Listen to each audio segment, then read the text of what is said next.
బాబాయ్ గారు నమస్కారం అండి. అంతా కుశలమేనా?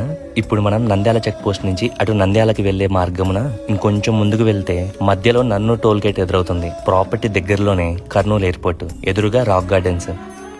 ఇంకొచ్చేసానులేండి బాబాయ్. ఇండస్ట్రియల్ హబ్ గా డెవలప్ అవుతున్న ఈ ఏరియాలో ఇటు కుడివైపుగా హెచ్ కొట్టాలకు వెళ్లే మార్గమున హైవే నుంచి 200 మీటర్లలోనే బాబాయ్. ఇదిగో ఇదే బాబాయ్ ప్రాపర్టీ. 5.68 ఎకరాల్లో ఇటు 2.4 ఎకరాలు, అటు 3.2 ఎకరాలు. ఈ స్థలం నడుమన 30 ఫీట్ల మెయిన్ రోడ్డు, నల్లమట్టి భూములు బాబాయ్. ఆ కనుచూపు మేరలో కనిపిస్తున్న భూములలో కర్నూలులో ఎప్పుడు ఎన్నడూ చూడని డెవలప్మెంట్ చూస్తారండి. సమీపంలోనే largest solar plant, drone manufacturing hub ఒక పక్క, గ్రీన్ కో గ్రిడ్ ఒక పక్క, ఇంకా ఎన్నో ఇండస్ట్రీస్ భూమి పూజలు కూడా పూర్తి చేసుకున్నాయండి. చెప్పడం మర్చిపోయాను, హెచ్ కొట్టాల పక్కనే జయరాజ్ స్టీల్ ప్లాంట్. ఇంకా మీరే ఆలోచించుకోండి ఈ ఏరియాలో ఎంత డెవలప్మెంట్ జరుగుతుందో. ఇంకా అది బాబాయ్ సంగతి.